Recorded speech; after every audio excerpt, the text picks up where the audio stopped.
With courage to brave the unknown seas, my ancestors launched their canoes and dreams in search of a land they would call Hawaii.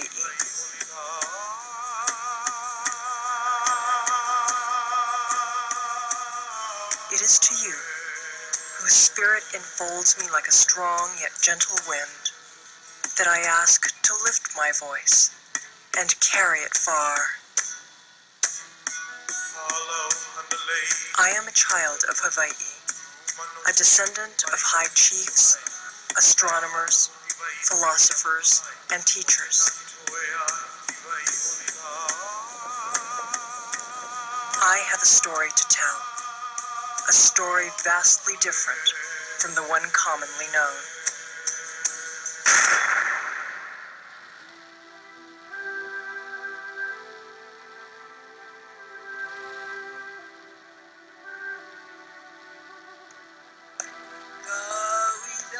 Our once thriving culture was rooted in the spiritual understanding that there was no separation between God, man, and earth.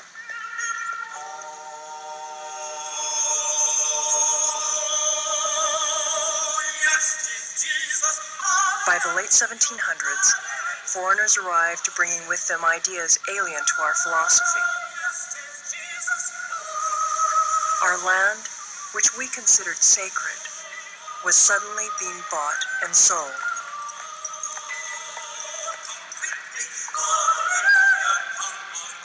These newcomers also brought disease. Tens of thousands of Hawaiians died from measles, chickenpox, and other infections against which we had no immunity.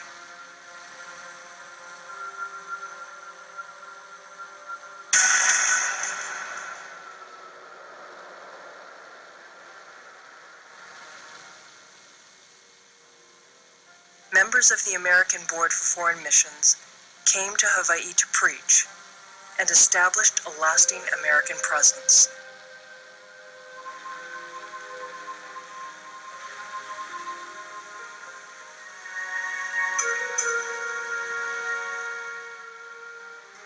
In 1893, our kingdom was overthrown in a bloodless coup by a group of foreign businessmen and missionary descendants who would profit by controlling Hawaii's resources.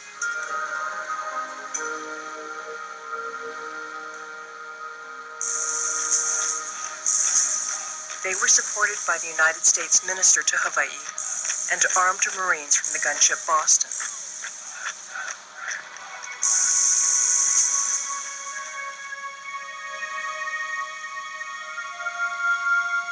After an unsuccessful counter-revolution, our queen was arrested and imprisoned.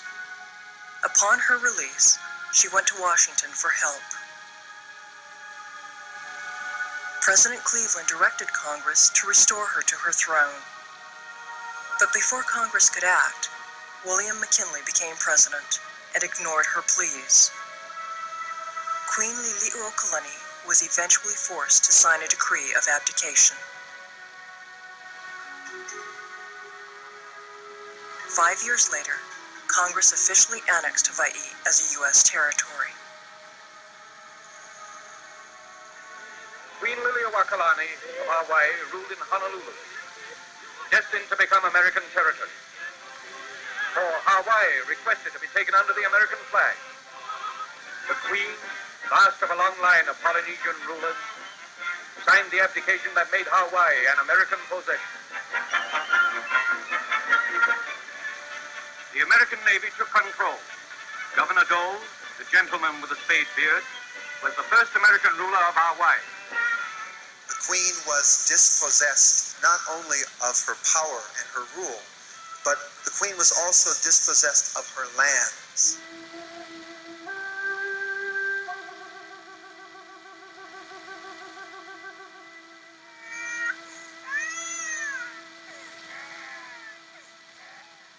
Our kupuna, our elders, tell us stories about the crying and wailing that took place the day our Hawaiian flag was lowered at Iolani Palace.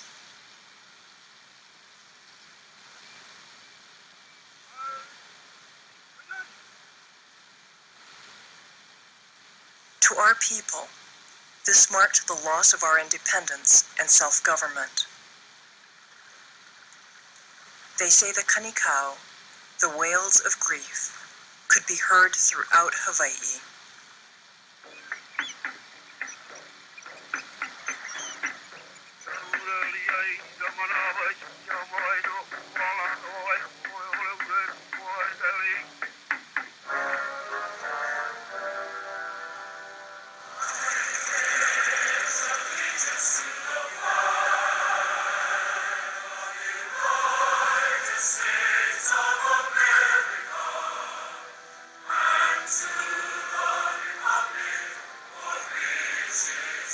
With annexation, we were increasingly excluded from this new society, becoming more like strangers in our own land.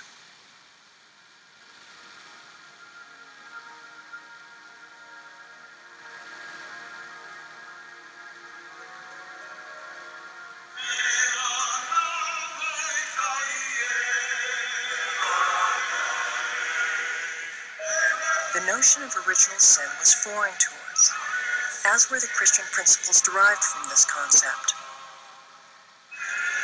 We willingly explored and even accepted Christian beliefs, but in the process, nearly destroyed our own.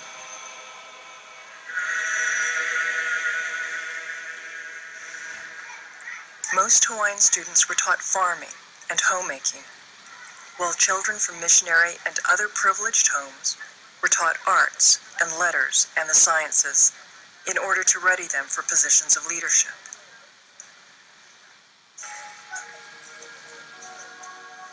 My father told me stories about how he was beaten by his teachers for speaking Hawaiian in school. This was common during his generation.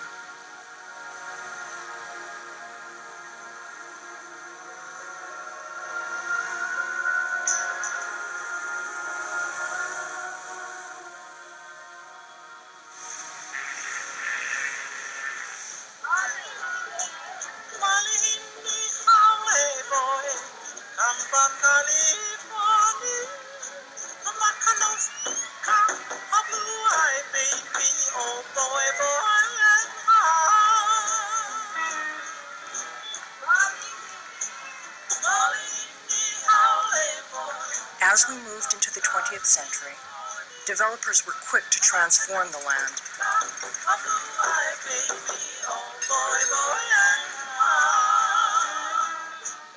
Taro patches gave way to hotels and resorts. I've seen the taro patches. I've seen them do away with the taro patches and build homes in the Waikiki area that we could never afford to live in. As hotels went up, they cordoned off the beaches and told us that we could never go there no more.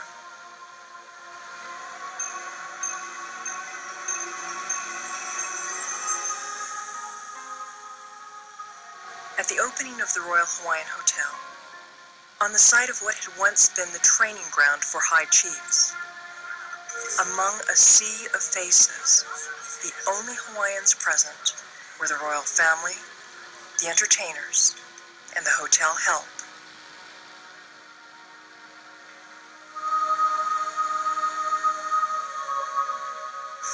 Sugar was now king in Hawaii, controlling land and water resources, and employing thousands of outsiders, many of whom were imported from Japan, China, the Philippines, and Portugal.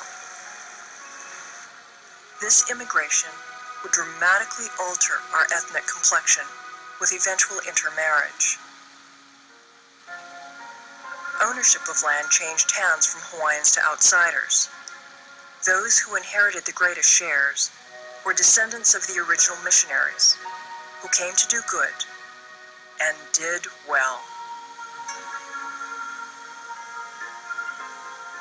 This new shift in power created changes in our social class. Hawaiians who never knew prejudice now became its victim. My mother and members of her family, like most Hawaiians, found it impossible to join private clubs.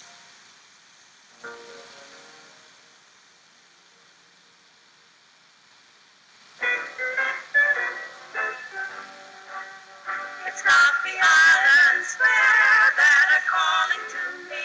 It's not the balmy. The word hula often conjures images of scantily clad natives swaying to the gentle rhythm of island melodies, many of which were composed by outsiders. It isn't Waikiki nor Kamehameha, the Beach Boys with the ho'omali, but it's the little brown. What is not commonly known is that the hula, which to us was a sacred and spiritual dance, now required licenses to ensure that it was done purely as entertainment and not a pagan religious practice, as foreigners sometimes called it. It's just an old Hawaiian custom. In 1935, Congress sent a committee to investigate Hawaii's readiness for statehood. It's just an old Hawaiian. We were virtually excluded from the committee's consideration during these hearings. When I say that I love you.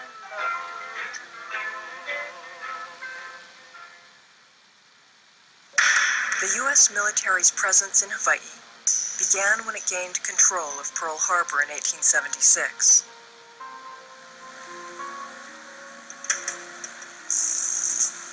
This was done through a treaty which gave the Navy our sacred bay, in exchange for the elimination of U.S. tariffs on Hawaii-grown sugar.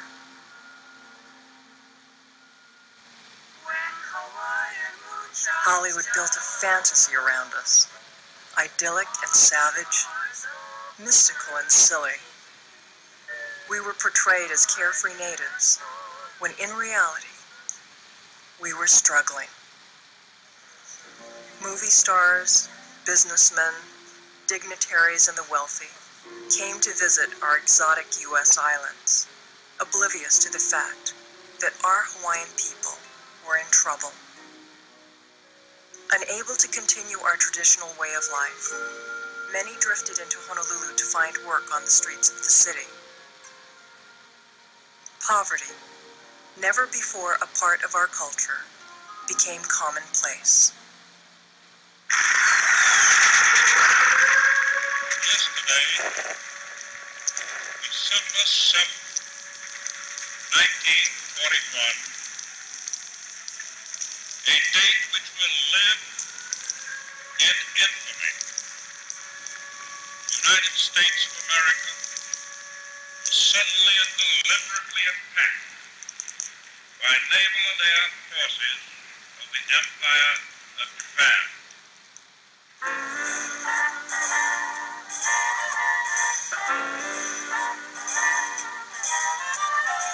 World War II was cataclysmic, not a harbinger of change, but change itself.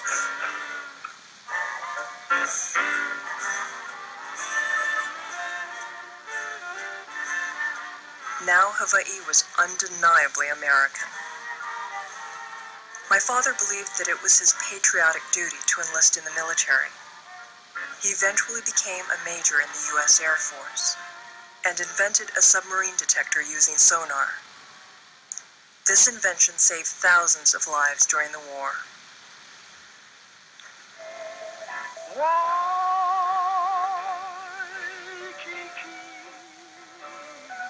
at night when the shadows are falling, my thoughts are always More than 250,000 American military personnel landed on our shores. across Our people quickly went from being the majority the night. to a minority.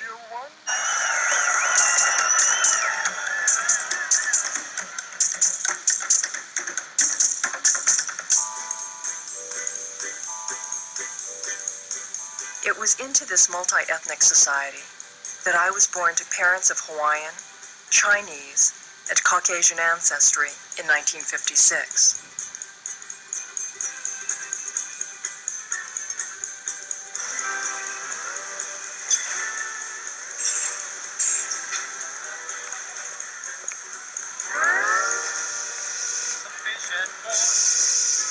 cola and some more than you had. 3 years later, following decades of national debate, Hawaii became the 50th state.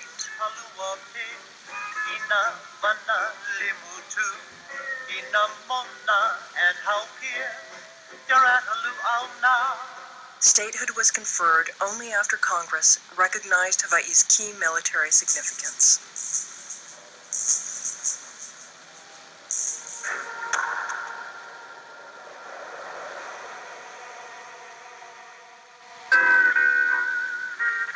Aole Pilikia Te Yala, Keku Ai Ya O Hawaii. Translation: Hawaii was never easier to sell. When you sell Hawaii, some of the most effective salespeople in the world are working with you. These people are helping you sell Hawaii. They're as much a part of the islands as the coconut palms and the white beaches. Hawaii's number one salesman is Governor William F. Quinn. None of our industries in Hawaii is more important than tourism, and we're working to show our appreciation to you by zealously maintaining the natural charm and beauty of these islands, while carefully building the facilities we know our tourists want for comfort and for satisfaction. For your sake and ours, we're working to make sure that Hawaii was never easier to sell.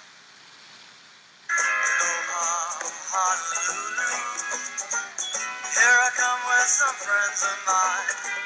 Half of them the Hawaiian kind, the other half just need a little sunshine on the Isle of Oahu. The day has just begun. Relax is number one. Don't rush, reality, there's plenty of sun. Did you bring the lotion? You know your skin is awful white. Our traditions of hospitality, acceptance, and welcome became marketing tools that made Hawaii easy to sell. And in the process, we never challenged the decline of our culture or our embrace of Western society.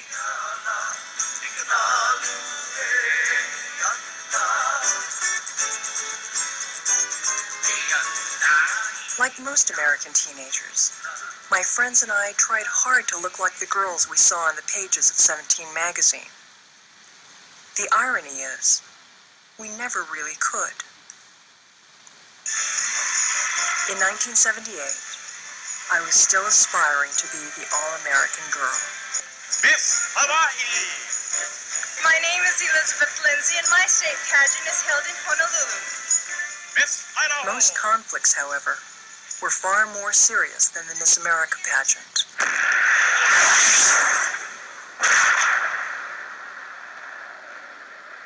Our island of Kaho'olawe, which once housed temples and ancient fish ponds, was confiscated by the Navy for target practice during World War II.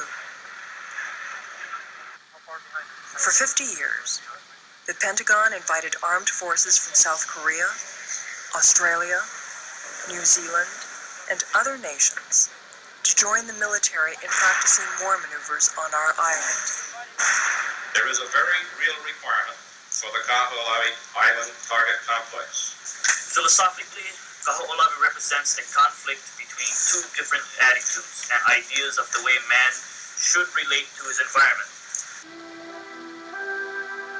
In 1990, after 20 years of Hawaiian protest, the United States returned control of Kaho'olawe to the people of Hawaii. Efforts to clear remaining debris continue.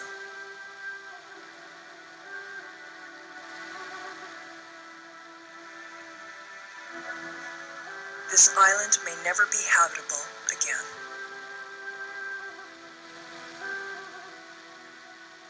The media generally shows us as hostile and defiant in our reaction to the military's use of our land.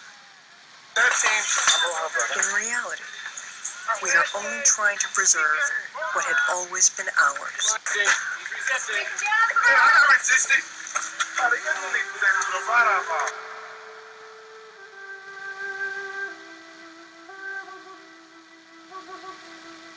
When we became estate, we became an attractive investment to national and foreign speculators, particularly the Japanese.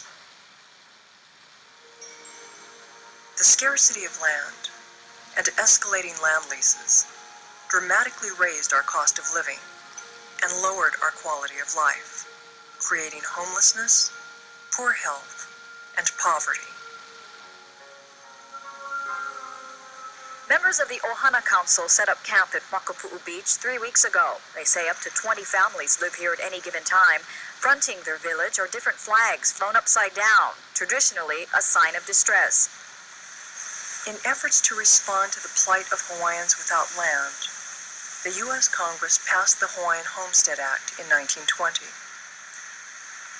Its intention was to provide land for people of 50% or more Hawaiian blood. Conceived with good intention, this act never fulfilled its purpose.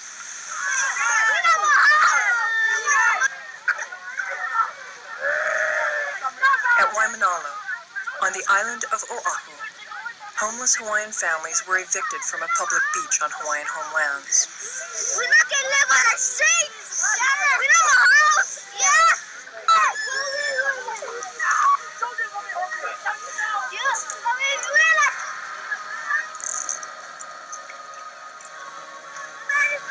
We're alive!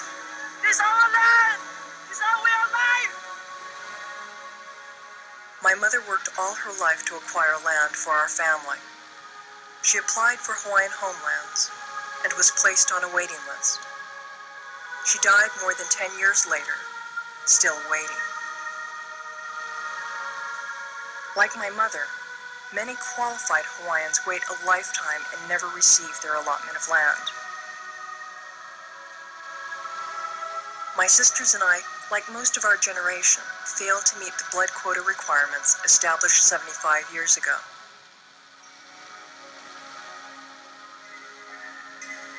Hawaiians overall suffer third world statistics in terms of cancer, heart disease, hypertension, and stroke, in part because of Hawaii's high cost of living.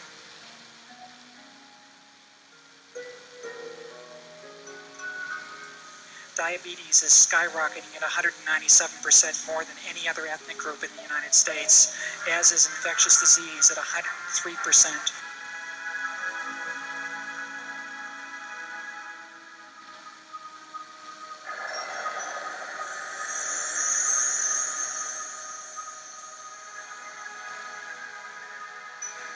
The problems we face are daunting.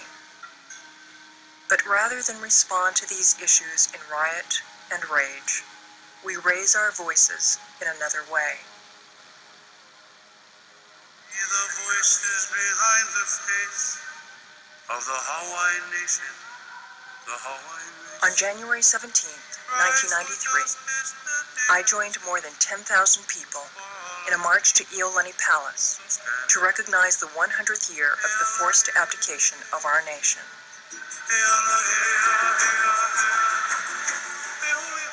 That same year, Congress formally apologized for the U.S. government's participation in the overthrow of our monarchy.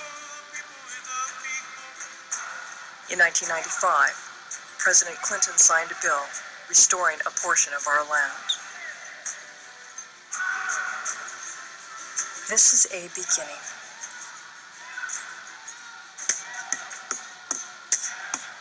Like our ancestors before us, who set their sails into unknown seas, we are now the voyagers.